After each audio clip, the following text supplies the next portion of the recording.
अध्याय 28. दृष्टांत कथनम.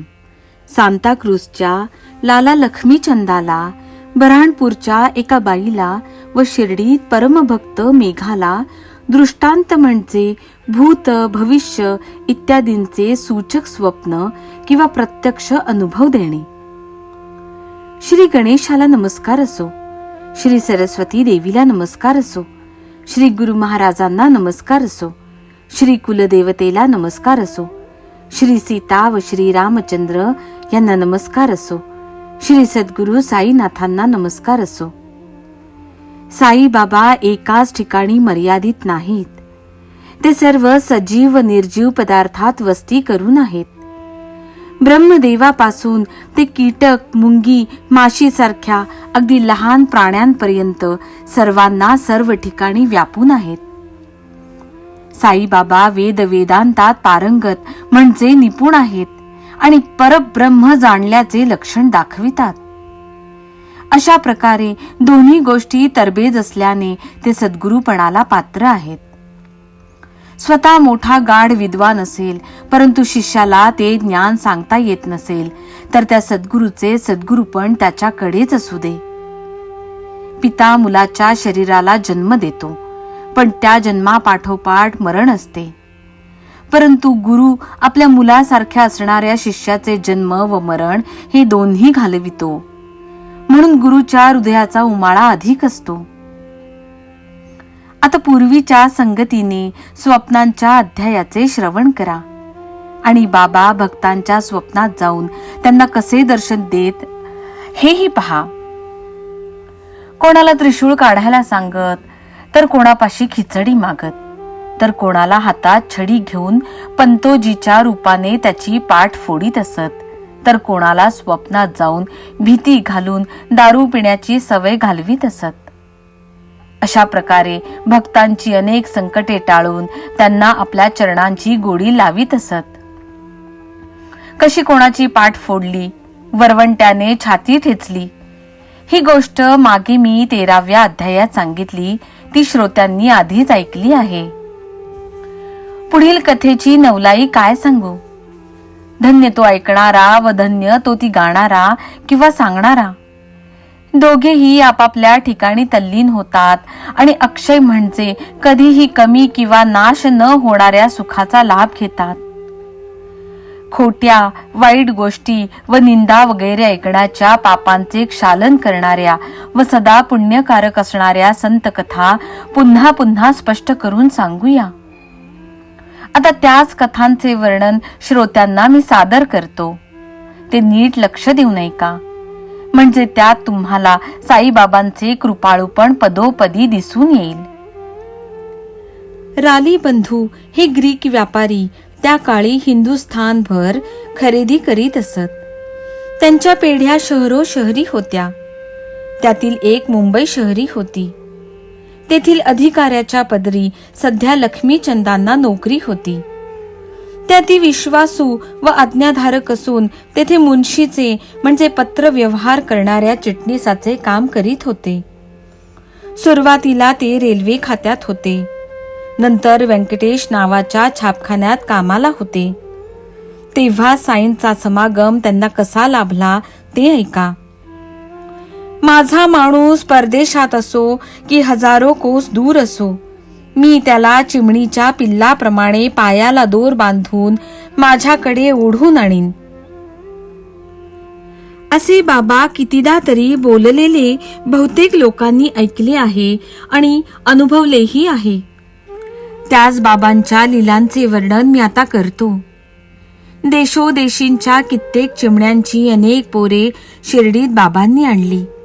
त्यातीलच लक्ष्मीचंद हे एक बाबांचे भाविक पोर होते.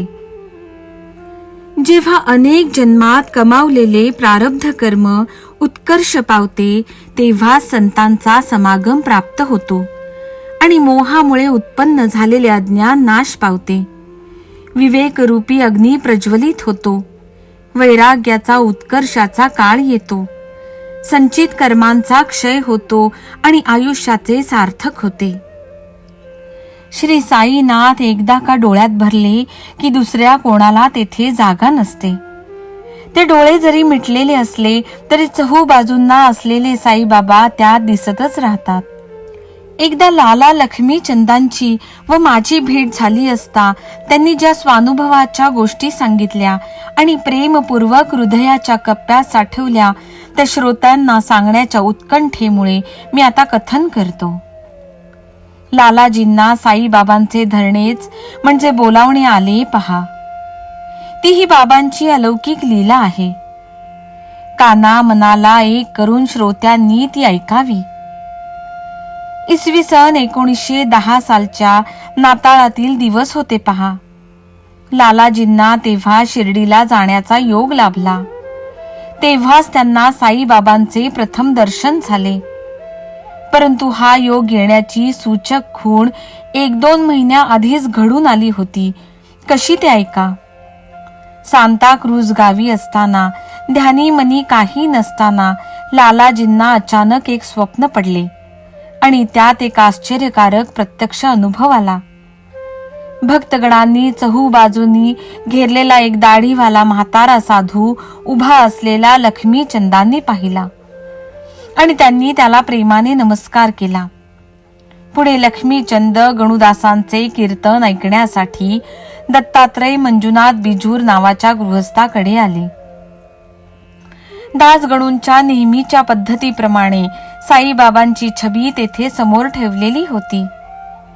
ती पाहताच लक्ष्मीचंदांना स्वप्नातील मूर्ती आठवली.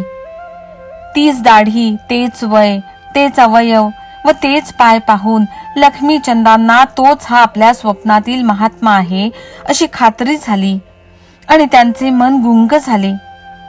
आधीच ते गणुदासांचे कीर्तन, त्यात तुकारामाचे आख्यान आणि वर त्या स्वप्नातल्या साधूचे दर्शन. लालाजी तर अगदी तल्लीनच झाले. ते फार कोमल मनाचे होते.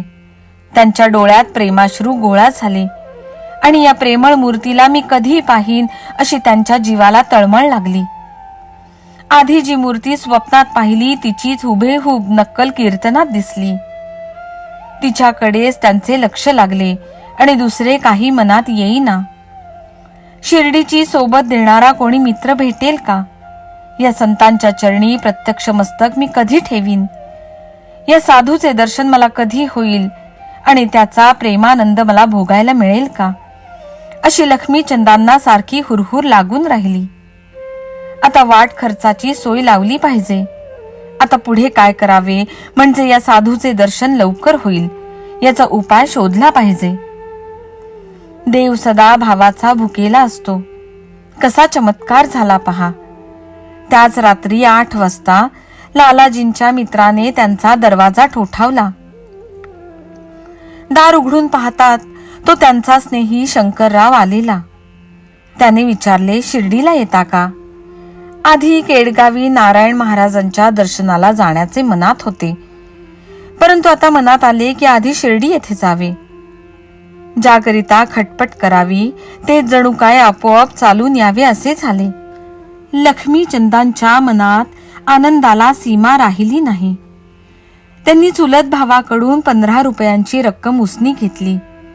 शंकररावांनीही तसेच केले आणि शिर्डीला जाण्याची सोय केली. बसण्या झोपण्यासाठी हंतरून पांघरून घेतले आणि निघायची तयारी केली. वेळेवर जाऊन तिकिटे मिळवली आणि दोघांनी गाडी गाठली. शंकरराव मोठे भजनी होते. लक्ष्मीचंद प्रवासात जिज्ञासेने चौकशी करू लागले.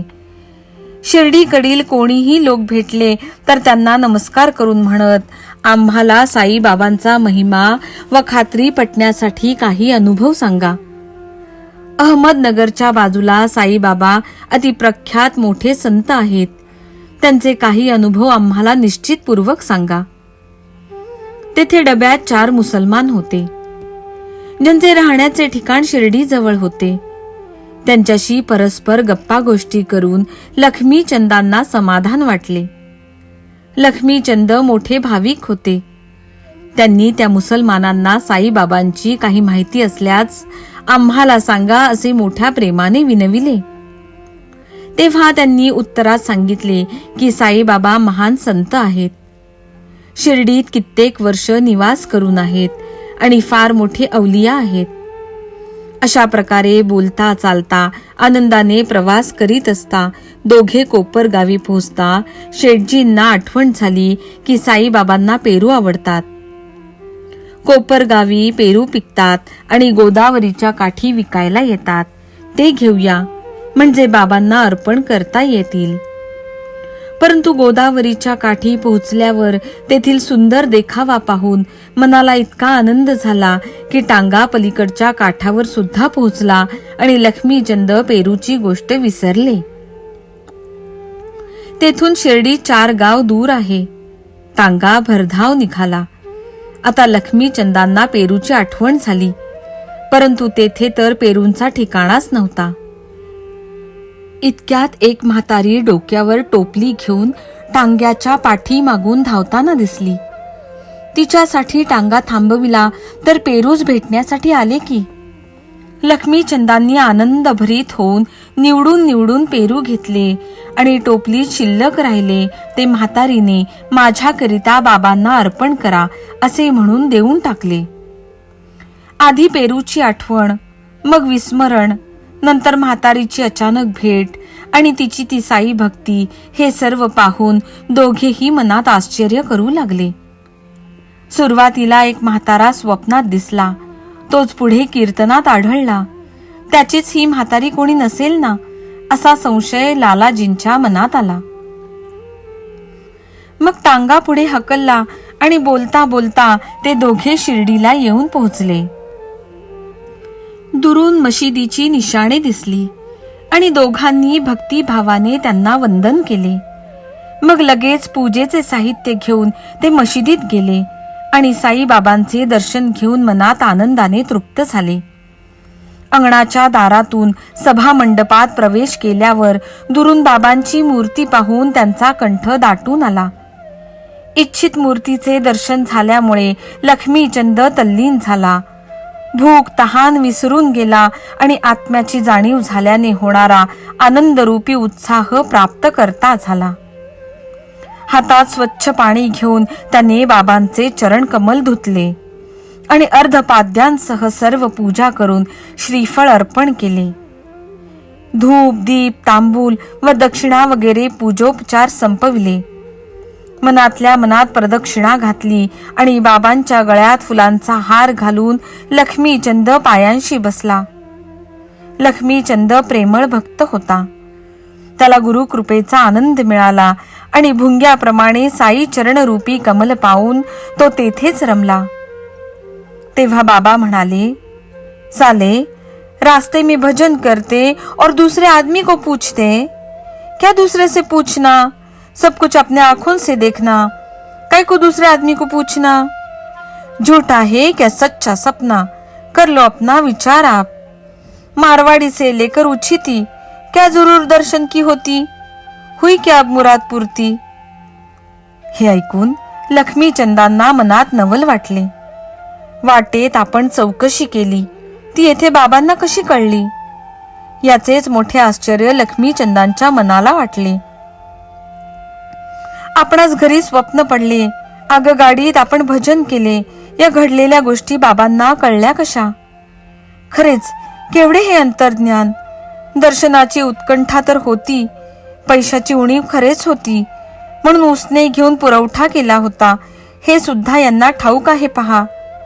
लक्ष्मीचंदांना मोठे आश्चर्य वाटले आणि साईंच्या पवित्र चरणरूपी कमलावर आसक्त झालेल्या भुंग्यांना म्हणजे जमलेल्या सगळ्या भक्तांना आश्चर्य वाटले की खरोखर बाबांचे कौशल्य अतर्क्य आहे. ऋण काढून सण करणे किंवा यात्रा प्रवास करणे म्हणजे कर्जबाजारी पण बाबांना आवडत नसे. हीच यातली मुख्य शिकवण आहे. असो, सर्व भक्तांबरोबर लक्ष्मीचंद व त्यांचे मित्र शंकरराव साठ्यांच्या वाड्यात गेले आणि दुपारची वेळ झाल्यावर मोठ्या आनंदाने जेवायला बसले. इतक्यात कोणा भक्ताने बाबांचा प्रसाद म्हणून थोडा सांजा आणून पानात वाढला आणि तो खाऊन लक्ष्मीचंद संतुष्ट झाले. दुसऱ्या दिवशी जेवणाच्या वेळी लालाजींना सांज्याची आठवण झाली, परंतु तो काही जेवणात रोज नव्हता आणि लालाजींची ती इच्छा मनातच राहिली. मग तिसऱ्या दिवशी नवल झाले. लालाजींच्या न पुरलेल्या उत्कट इच्छेची पूर्णता साई महाराजांनी कशी व कोणत्या उपायाने करून दिली ते पहा.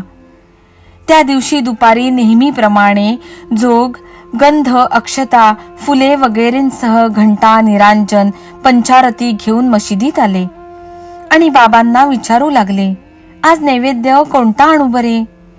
त्यावर महाराजांनी आज्ञा केली, माझ्यासाठी ताटभर सांजा घेऊन ये आणि मग आरती पूजन कर. जोग पूजा साहित्य ठेवून लगेच परत गेले आणि सर्वांना पुरेल इतका सांजा घेऊन उशीर न लावता परत आले. पुढे दुपारची आरती झाली आणि भक्तांनी आधीच आणलेली नैवेद्याची ताटे वर मशिदीत येऊ लागली. तेव्हा बाबा आपल्या भक्तांना म्हणाले, आजचा दिवस छान आहे. मनाला वाटते जेवणाबरोबर सांज्याचा प्रसाद असावा, तो लवकर आणवावा आणि सगळ्यांनी मिळून मनसोक्त खावा. मग भक्तांनी जाऊन सांज्याची भरलेली 2 पातेली आणली. इकडे पोटात भूक व पाठीत कणकण म्हणजे संधिवातामुळे येणारी कळ आल्याने लक्ष्मीचंदांचे मन अस्वस्थ झाले होते. पण त्याच वेळी बाबांच्या तोंडून काय शब्द बाहेर पडले ते श्रोत्यांनी लक्षपूर्वक ऐकावेत. भूख लगी है? अच्छा हुआ. कमर में दर्द? चाहिए दवा? अब सांजे की चली है हवा, करो सवार आरती. जे जे लक्ष्मीचंदांच्या मनात होते ते बाबांच्या बोलण्याने उघडकीस आले. अंतर्ज्ञानी महाराजांच्या मनात दुसऱ्यांच्या मनातल्या विचारांचे पडसाद त्यांनी शब्दांनी सांगितल्याशिवाय उमटत असत. असो, आरती पूर्ण झाल्यावर जेवणाच्या वेळी लक्ष्मीचंदांना सांजा मिळाला आणि त्यांची त्याबद्दल आसक्ती पूर्ण होऊन त्यांच्या मनाला आनंद झाला. त्या दिवसापासून लक्ष्मीचंदांचे बाबांवर प्रेम जडले. त्यांनी फुलांची माळ, उदबत्ती, नारळ वगैरेंसह बाबांची पूजा करण्यास नेमाने सुरुवात केली आणि भरभराट प्राप्त करते झाले. साईबाबांवर एवढी भक्ती जडली की शिर्डीला जाणारा कोणी भेटला तर त्याच्या हाती बाबांसाठी माळ, कापूर, उदबत्ती व दक्षिणा पाठवू लागले. कोणीही शिर्डीला जावो, लक्ष्मीचंदांना माहिती लागली की या 3 वस्तू दक्षिणेसह बाबांना नियमितपणे ते पाठवीत असत. मनातल्या इच्छेप्रमाणे सांजा जेवणाच्या वेळी मिळाला. त्या शिर्डीच्या खेपेला चावडीच्या मिरवणुकीच्या रात्री तो समारंभ पाहण्यासाठी लक्ष्मीचंद गेले असता बाबांना खोकल्याची उबळ आली आणि त्यांचा जीव कासावीस झाला. लक्ष्मीचंद मनात म्हणाले, हा खोकला बाबांना किती त्रास देत आहे. मला वाटते त्यांना लोकांची दृष्टच लागली असावी आणि म्हणूनच हा खोकला येत आहे. हा विचार तर लक्ष्मीचंदांच्या मनातच उठलेला होता. परंतु दुसऱ्या दिवशी सकाळी ते मशिदीत बाबांकडे गेले तेव्हा गंमत पहा, बाबा देखील तसेच म्हणाले. माधवराव देशपांडे बाबांकडे आल्यावर बाबा आपण होऊन त्यांना म्हणाले, काल मला फार खोकला झाला होता. एखाद्याच्या वाईट नजरेचा तर हा परिणाम नसेल ना, असे मला वाटते. मला कोणाची खरोखरच दृष्ट तर लागली नसेल ना, म्हणून हा खोकला नाना तऱ्हेने माझ्या जीवाचे हाल करीत आहे. हे ऐकून लक्ष्मीचंदांना आश्चर्यच वाटले आणि ते मनात म्हणाले, ही तर माझ्याच विचारांची पुनरावृत्ती आहे. बाबांना हे कसे कळले? सर्वांच्या हृदयातच राहतात ते, नाही का? मग लक्ष्मीचंदांनी हात जोडून बाबांना विनंती केली, आपल्या दर्शनाने फार आनंद झाला. अशीच कृपा करून महाराजांनी आमचे सदा रक्षण करावे. मला आता या पायान वाचून या जगात आणखी दुसरा देवच नाही. आपल्याच चरणी आणि आपल्याच भजनात माझे मन सदा रंगून जावो. हे साई समर्था, आपल्या चरणी आता मी मस्तक ठेवीत आहे आणि आपला निरोप मागत आहे. आम्हाला घरी परत जाण्याची आज्ञा द्यावी. असेच आम्हा अनाथांचा सांभाळ करावा. सदा कृपा दृष्टी असावी, म्हणजे आम्ही संसारात दुःखी होणार नाही. तुमच्या नामस्मरणाची आम्हाकडून वृद्धी होवो आणि सर्व बाजूंनी आम्हाला सुख समाधान लाभो. अशा प्रकारे आशीर्वादासह उदी मिळवून, मित्रासह आनंद पावून, वाटेत साईंचे गुणानुवाद गात लक्ष्मीचंद आपल्या गावी परतले.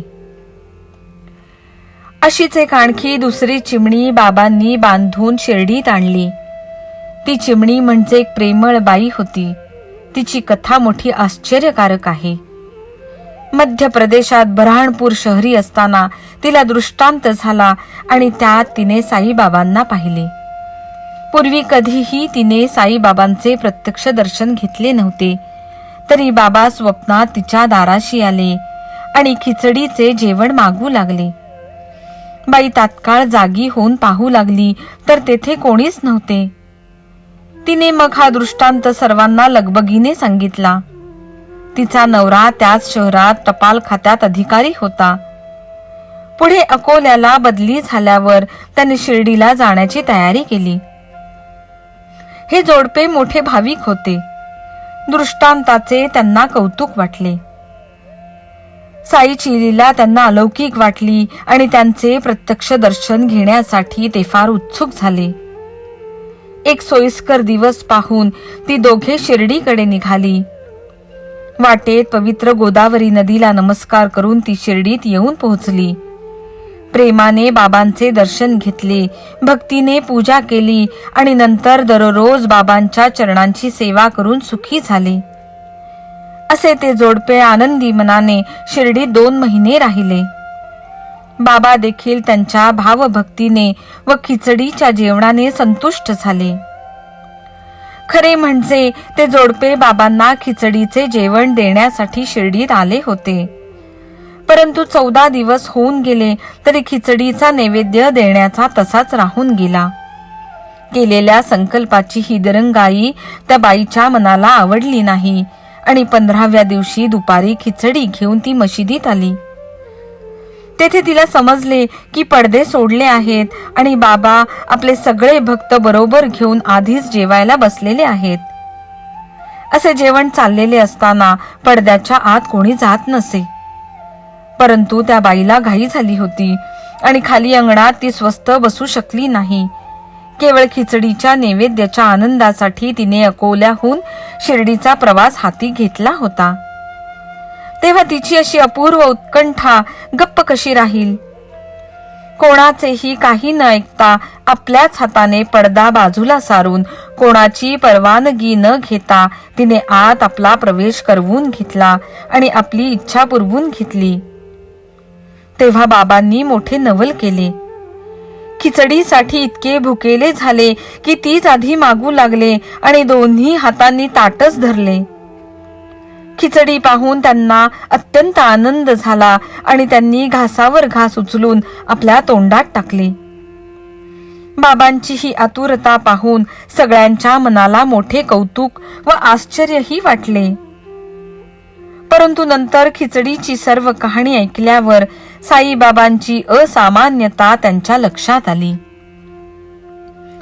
आता येथून पुढची कथा ऐकल्यावर श्रोत्यांच्या मनात प्रेम दाटून येईल. एक गुजराती ब्राह्मण साईबाबांची सेवा करण्यासाठी अचानक शिर्डीत आला. सुरुवातीला त्याने राव बहादूर साठ्यांच्या पदरी चाकरी केली होती. ती चोख सेवा करीत असताना त्याला साईबाबांचा आश्रय लाभला. ती हकीकतही फार गोड आहे. ज्याला भक्ती प्रेमाची आवड असेल त्याची हौस व मनाची इच्छा श्रीहरी कशी पुरवितो ते ऐका. त्या गुजराती ब्राह्मणाचे नाव मेघा असे होते. साई महाराजांबरोबर त्याचा पूर्वजन्मीचा स्नेह संबंध असेल म्हणून तो शिर्डीच्या ठिकाणी येऊन पोहोचला असावा. असो, आता कथेकडे लक्ष देण्याची तयारी करा. साठे खेडा जिल्ह्याचे प्रांत असताना अचानक त्यांना मेघा भेटला आणि त्यांनी त्याला शिवमंदिराच्या नित्यपूजेसाठी नोकरीस ठेवून घेतला. पुढे हे साठे शिर्डीला आले आणि त्यांचे भाग्य उदयाला आले. तेथे साई महाराजांचा सहवास लाभला आणि त्यांच्या चरणी साठ्यांचे मन जडले.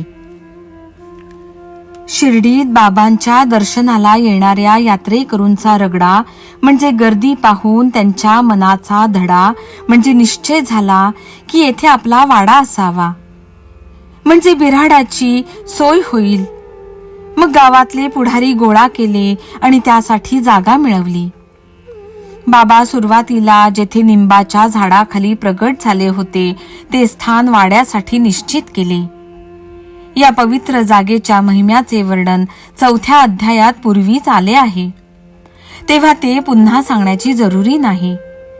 आता पुढचे वर्णन चालू करूया. असो, मेघाचे पूर्वसंचित मोठे होते. राव बहादूर साठे त्याला भेटले आणि तेव्हाच त्यांच्या खास प्रयत्नाने तो परमार्थाच्या मार्गाला लागला. परिस्थितीला वश होऊन मेघा कर्मभ्रंश म्हणजे धर्मशास्त्राने सांगितलेली कर्मे न करणारा झाला होता. साठ्यांनी त्याला गायत्री मंत्राचा उपदेश केला आणि चांगल्या मार्गात प्रवेश करविला.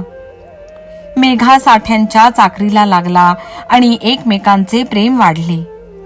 मेघा साठ्यांना गुरुच मानू लागला आणि साठ्यांचाही त्याच्यावर लोभ जडला. असो, एकदा सहज गोष्टी करीत असताना, आपल्या गुरुचा महिमा सांगत असताना साठ्यांच्या हृदयात प्रेम दाटून आले आणि ते मेघाला उत्सुकतेने म्हणाले, बाबांना गंगेच्या पाण्याने स्नान घालावे अशी मला मनापासून इच्छा झाली आहे. याच मुख्य कारणासाठी तुला मी शिर्डीला पाठवीत आहे. त्याशिवाय तुझी अनन्य चाकरी पाहून माझ्या जीवाला वाटते की या सद्गुरूशी तुझी संगत घडावी आणि त्यांच्या चरणी तुझी भक्ती जडावी. जा जा, काया वाचा मनाने या सद्गुरूंच्या पायी लाग. तुझ्या देहाचे सार्थक होईल आणि या जन्माचे परम कल्याणही होईल. मेघाने साईबाबांची जात विचारली, पण खरे पाहता साठ्यांना ती ठाऊक नव्हती.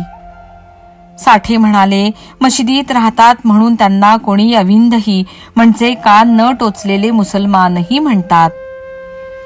अविंध हा शब्द कानावर पडताच मेघाचे मन डळमळीत झाले.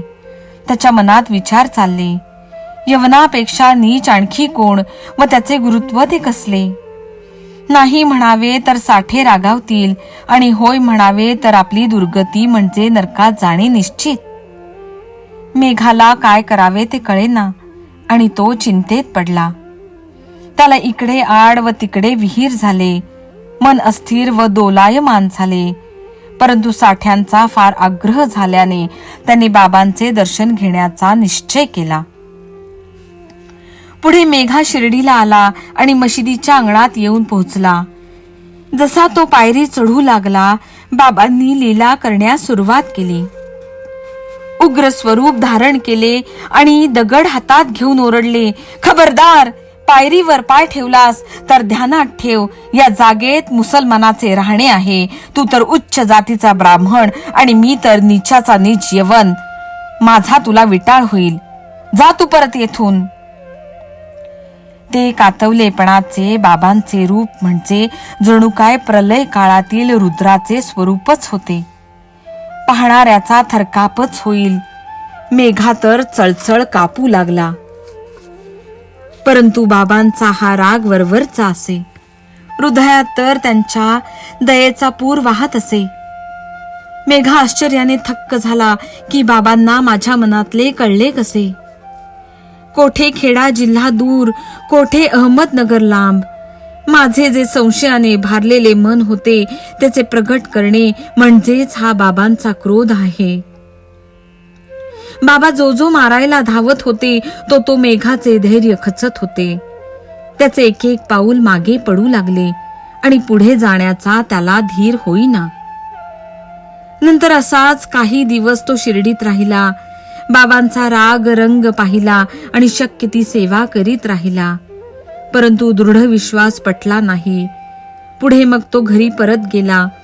तेथे तापाने पीडित होऊन हंतरुणाला खिळला आणि बाबांचा ध्यास लागल्याने तो शिर्डीला परत आला. असा मेघा जो शिर्डीला परत आला तो तेथेच रमला आणि त्याचा साईबाबांच्या पायी भाव जडला. साईंचा तो अनन्य भक्त झाला. साईच त्याचा एक देव झाला. मेघा आधीच शंकराचा भक्त होता. साईंच्या पदी अनुरक्त झाल्यावर साईंनाच तो शंकर मानू लागला. साईबाबास त्याचे उमानाथ म्हणजे उमेचा म्हणजे पार्वतीचा पती शंकर झाले. मेघा रात्रंदिवस साई शंकर नावाचा मोठ्याने जप करीत असे. त्याची अंतःकरण प्रवृत्ती देखील साई शंकर स्वरूपात संपूर्णपणे एकरूप झालेली आणि चित्त अगदी निर्मळ पापरहित झालेले असे. मेघा साईंचा अनन्य भक्त झालेला होता. साईबाबा म्हणजे प्रत्यक्ष शंकर भगवानच आहेत अशी त्याची भावना झालेली होती. तो सदा शंकर शंकर असे तोंडाने म्हणत असे आणि दुसरे कोणतेही दैवत मानत नसे. साईंची पूजा हीच त्याची देवदेवतांची पूजा होती.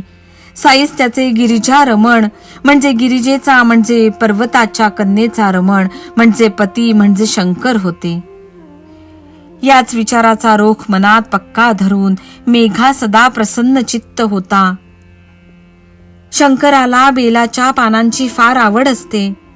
शिर्डीत बेलाचे झाड नव्हते म्हणून मेघा ती पाने आणण्यासाठी कोस दीड कोस दूर चालत जाऊन आपला छंद पुरवीत असे. 1.5 कोसाची काय परवा, बेलासाठी डोंगर सुद्धा मेघा पार करून गेला असता. परंतु त्याने पूजेचे कौतुक पुरे केले असते आणि मनाची हौस पुरवली असती. लांब लांबून बेल आणावा, पूजेचे सगळे साहित्य मिळवावे आणि सर्व ग्रामदेवतांना ठराविक क्रमाने विधीपूर्वक ते व्हावे. मग त्याच पावली मशिदीत जावे, प्रेमपूर्वक बाबांच्या गादीला नमस्कार करावा आणि बाबांचे पाय चेपणे, पाय धुणे वगैरे आटोपून त्यांच्या चरणांचे तीर्थ प्राशन करावे असा त्याचा नित्यक्रम होता. मेघाच्या आणखी कथा ऐकून श्रोत्यांच्या मनाला आनंद होईल आणि बाबांचा ग्रामदेवतांबद्दल आदर व साईबाबांची व्यापकता त्यांच्या लक्षात येईल. मेघा शिर्डीत असेपर्यंत तो दररोज दुपारची आरती करीत असे. परंतु आधी समस्त ग्रामदेवतांची पूजा म्हणजे खंडोबा, गणपती, शनी, शंकर पार्वती, मारुती, लक्ष्मी आई वगैरे करून तो मशिदीत जात असे. असा त्याचा नेहमीचा क्रम एके दिवशी चुकला. प्रयत्न करूनही खंडोबाची पूजा राहून गेली. पूजा करण्याचा प्रयत्न केला परंतु खटपट करूनही दार उघडेना. म्हणून ती पूजा तशीच वगळून मेघा आरती घेऊन मशिदीत आला. तेव्हा बाबा त्याला म्हणाले, आज तू पूजेत खंड पाडलास. सर्व देवांना पूजा पोहोचल्या पण एक देव पूजेशिवाय राहिला. जा, ती करून मग येथे ये. मेघा म्हणाला, दार बंद होते, उघडू जाता उघडत नव्हते म्हणून पूजेत ते वगळणे भाग पडले. त्यावर बाबा म्हणाले, जा, तू पहा, आता दार उघडे आहे. मेघा लगेच एकही क्षण वाया न घालविता गेला आणि खरोखरच बाबांच्या शब्दांचा त्याला अनुभव आला. मेघाने मग खंडोबाची पूजा केली आणि त्याच्याही मनाची अस्वस्थता गेली. पुढे नंतर बाबांनी मेघाला आपली पूजा करू दिली. मेघा गंध, पुष्प वगैरे 8 उपचारांनी अत्यंत आदराने बाबांची पूजा करीत असे आणि यथाशक्ती दक्षिणा, हार व फळेही अर्पण करीत असे. एकदा मकर संक्रांतीच्या दिवशी गोदावरी नदीचे पाणी आणून बाबांना तेल, उटी व चंदन चोपडून स्नान घालावे असे मेघाच्या मनात आले. आज्ञा मागण्यासाठी सारखा तगादा लावल्यावर मनास वाटेल तसे कर असे बाबांनी म्हटल्याबरोबर मेघा घागर घेऊन पाण्यासाठी निघाला. सूर्योदय होण्या अगोदरच मेघा हातात रिकामे भांडे घेऊन ऊन निवारण करण्याचे साधन म्हणजे छत्री घेतल्याशिवाय पायात चप्पल वगैरे न घालता पाणी आणण्यासाठी गोदावरी नदीकडे निघाला. जाऊन येऊन 8 कोस म्हणजे 16 मैल किंवा 25 किलोमीटर रस्ता चालावा लागेल. फार कष्ट व मेहनत पडेल असे त्याच्या स्वप्नातही आले नाही. ही चिंता तर त्याला मुळीच नव्हती. आज्ञा मिळताच तो निघाला. निश्चय पक्का असला म्हणजे कार्य करण्याचा उल्हास बरोबरच येत असतो. गंगेच्या पाण्याने साईनाथांना स्नान घालावे असे त्याच्या मनात होते. मग कसले कष्ट व कसला थकवा. दृढ श्रद्धा हाच एक कार्यसिद्धीसाठी आधार असतो. असो, अशा प्रकारे मेघाने ते पाणी आणले. तांब्याच्या भांड्यात ओतले आणि स्नानासाठी उठा असा आग्रह चालविला. परंतु बाबांनी ते ऐकले नाही. मग दुपारची माध्यान्हीची आरती झाली. भक्त मंडळी घरोघर निघून गेली. मेघा म्हणाला, दुपार भरली आहे आणि स्नानाची सगळी तयारी झाली आहे. असा मेघाचा अति आग्रह पाहून तो लीला किंवा क्रीडा करण्यासाठीच देह धारण करणारा साई मेघाचा हात आपल्या हाताने धरून म्हणाला, नको रे मला गंगा स्नान. असा कसा तू नादान? मला फकीराला गंगेचे पाणी ते कशासाठी? परंतु मेघा ते ऐकेना. बाबांना तो शंकरासारखा मानत होता. गंगा स्नानाने शंकराला आनंद होतो हे एकच त्याला ठाऊक होते. बाबांना तो म्हणाला, आजचा मकर संक्रांतीचा सण आहे. शंकराला गंगेच्या पाण्याने स्नान घातले म्हणजे तो फार प्रसन्न होतो. मग त्याचे प्रेम पाहून, शुद्ध मन पाहून आणि न बदलणारा निश्चय पाहून बाबा म्हणाले, बरे तर तुझीच इच्छा पुरी होऊ दे. असे म्हणून मग ते उठले, स्नानासाठी मांडलेल्या पाटावर बसले आणि मेघापुढे मस्तक करून म्हणाले, यावर किंचित पाणी घाल. सगळ्या अवयवात मस्तक मुख्य असते, त्यावर थोडे पाणी शिंपड म्हणजे पूर्ण स्नान केल्यासारखे होईल. एवढे तरी माझे ऐक रे. मेघाने बरे म्हणून पाण्याचे भांडे उचलले आणि डोक्यावर ओतताना त्याला इतके प्रेम दाटून आले की हर गंगे म्हणत त्याने ते बाबांच्या अंगावर सबंध रिकामे केले. मेघाला अत्यंत आनंद झाला की माझ्या शंकराला मी कपड्यांसह आंघोळ घातली. मग त्याने रिकामा घडा खाली ठेवला व पाहू लागला. तो त्याला चमत्कार दिसला. त्याने सर्व अंगावर पाणी ओतले होते तरी बाबांचे फक्त डोकेच तेवढे ओले होते आणि इतर अवयव सुके ठाक होते. कपड्यावर सुद्धा पाण्याचा एक थेंबही नव्हता. मेघाचा अभिमान गळून पडला आणि जवळ हजर असलेले लोक आश्चर्यचकित झाले. अशा प्रकारे श्री साई महाराज भक्तांचे लाड आपण संपूर्णपणे पुरवीत असतात. तुझ्या मनी स्नान घालायचे तर तुझ्या इच्छेप्रमाणे घाल, परंतु त्यात देखील माझे गुप्त रहस्य म्हणजे अंतरीची खूण तुला सहज कळून येईल हे लक्षात ठेव. हेच साई भक्तीचे सार तत्व आहे. सुदैवाने मात्र त्या भक्तीचा संबंध जडला पाहिजे. मग त्या भक्ताला काहीही प्राप्त करणे अशक्य नसते. क्रमाक्रमाने सर्वच मिळवण्यास सोपे होते. बसता उठता, गोष्टी करताना, सकाळी दुपारी फेरफटका मारताना भक्ताने जर श्रद्धा व सबुरी मनात धरली तर साई त्याचे इच्छित मनोरथ पुरवीत असे. परंतु प्रत्यक्ष व्यवहारात अशी काही खूण पटवून देऊन क्रमाक्रमाने गोडी लावून तो साई त्या भक्ताला परमार्थाचा बोध देत असे. अशीच मेघाची आणखी कथा ऐकून श्रोत्यांना सुख होईल आणि त्यातील साईंचे भक्तांबद्दलचे प्रेम पाहून त्यांच्या मनाला आनंद वाटेल. नानासाहेब चांदोरकरांनी मेघाला बाबांची एक मोठी नवी छबी दिली होती. साठे वाड्यात आपल्या खोलीत ठेवून तिची देखील तो भक्तीने पूजा करीत असे. मशिदीत प्रत्यक्ष मूर्ती व वाड्यात अगदी हुबेहूब चित्र, दोन्ही ठिकाणी पूजा आरती अहोरात्र चालत असे. अशी सेवा होता होता सहज 1 वर्ष लोटले आणि एकदा मेघा पहाटे जागा असताना त्याला एक दृष्टांत झाला. बिछाण्यात मेघा जरी डोळे झाकून पडलेला होता तरी तो मनाने संपूर्णपणे जागा होता. अशा वेळी बाबांचे स्पष्ट रूप त्याला दिसले. बाबांनी देखील तो जागा आहे हे पाहून त्याच्या बिछाण्यावर तांदूळ टाकले आणि मेघा भिंतीवर त्रिशूळाचे चित्र काढ रे असे सांगून तेथेच गुप्त झाले. हे बाबांचे शब्द कानी पडताच मेघाने अति आनंदाने डोळे उघडले. परंतु बाबा अदृश्य झालेले पाहून त्याला मोठे आश्चर्य वाटले. मग मेघाने पाहिले तो बिछाण्यावर जिकडे तिकडे चोहीकडे तांदूळ पडलेले होते आणि वाड्याची दारे पूर्वीप्रमाणेच बंद होती. मेघाला मोठे कोडे पडले. लगेच तो मशिदीत गेला आणि बाबांचे दर्शन घेत असताना त्यांना त्रिशूळाची गोष्ट सांगितली आणि तो भिंतीवर काढण्याची आज्ञा मागितली. मेघाने सगळा दृष्टांत वर्णन केला तर बाबा म्हणाले, दृष्टांत कसला? माझा शब्द नाही का ऐकला? काढ तो त्रिशूळ भिंतीवर. दृष्टांत म्हणून माझे बोल खरे का खोटे पाहू जाता काय? माझ्या शब्दांचा अर्थ फार खोल असतो, त्यातील एक अक्षरही व्यर्थ नसते. मेघा म्हणाला, आपण मला जागे केले असेच आधी मला वाटले, परंतु एकही दार उघडे नव्हते, म्हणून माझा तसा समज झाला. त्यावर बाबांचे उत्तर ऐका. माझ्या प्रवेशाला दार लागत नसते, मला आकार नसतो आणि विस्तारही नसतो. मी सदा सर्वदा सर्व ठिकाणी राहत असतो.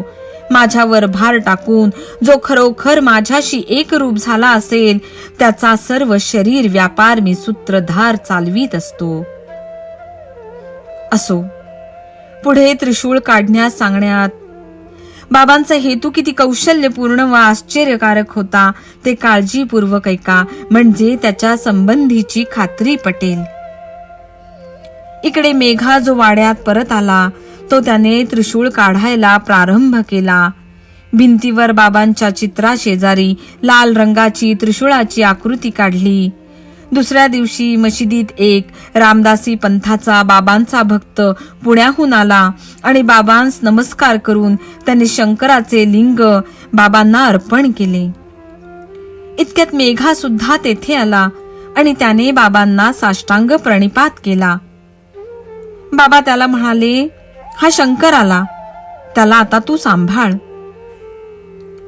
अशा प्रकारे त्रिशूळाच्या दृष्टांतापाठी एकाएकी लिंग प्राप्त झाल्यावर मेघा चकित थक्क होऊन लिंगाकडे पाहत राहिला आणि प्रेमाने त्याचा कंठ दाटून आला. या लिंगाचा आणखी एक अपूर्व अनुभव काकासाहेब दीक्षितांना आला. तोही श्रोत्यांनी आदरपूर्वक ऐकावा, म्हणजे साईंच्या चरणी त्यांची श्रद्धा जडेल. इकडे लिंग घेऊन मेघा जो मशिदीतून निघाला तो वाड्यात काकासाहेब दीक्षित स्नान आटोपून नामस्मरण करण्यात निमग्न होते. धुतलेल्या वस्त्राने अंग पुसून दगडावर उभे राहून टॉवेल डोक्यावर घेऊन साईबाबांचे ते स्मरण करीत होते. नेहमीच्या नियमाप्रमाणे डोक्याचा भाग झाकून नामस्मरण करीत असताना समोर आनंदित व समाधानयुक्त चेहऱ्याचा मेघा उभा राहिलेला त्यांना दिसला. मेघा म्हणाला, पहा काका, बाबांनी मला शिवलिंग दिले ते पहा. काकासाहेबांना त्या लिंगाचे वैशिष्ट्य पाहून आश्चर्यासकट आनंद वाटला. एका क्षणापूर्वी ज्याचा घाट आकार व खूण ध्यानात आली होती तेच लिंग पाहून दीक्षितांचे मन लगेच सुखावले. असो, अशा प्रकारे त्रिशूळाचा आकार भिंतीवर काढवून आपल्या चित्राशेजारी शिवलिंगाची स्थापना बाबांनी करवून घेतली. मेघाला शंकराच्या पूजेची आवड होती, म्हणून त्याला शंकराचे लिंग देऊन त्याची शिवभक्ती बाबांनी पक्की केली. खरोखर साईंचे कौशल्य अद्भुत आहे. अशी काय बाबांची एक कथा सांगायची, कितीतरी अगणित सांगता येतील, परंतु ग्रंथ लांबेल, म्हणून श्रोत्यांनी क्षमा करावी. तरी पण तुम्ही त्या ऐकायला उत्सुक आहात म्हणून आणखी एक कथन करीन. पुढील अध्यायात साईबाबांचे कौतुक याहून अलौकिक दिसेल. हेमाडपंत साईबाबांना शरण येऊन त्यांचे चरित्र श्रोत्यांना ऐकवीत आहे. त्यामुळे सर्वांची संसारातील भीती नाहीशी होईल आणि संकटाचे निवारण होईल. सर्वांचे कल्याण असो. अशा प्रकारे संत व सज्जन यांनी प्रेरणा केलेल्या भक्त हेमाडपंत यांनी रचलेल्या श्री साई समर्थ यांच्या सत्यचरित्राचा दृष्टांत कथनम नावाचा 28वा अध्याय समाप्त झाला. श्री सद्गुरु साईनाथांना अर्पण असो. सर्वत्र मंगल असो.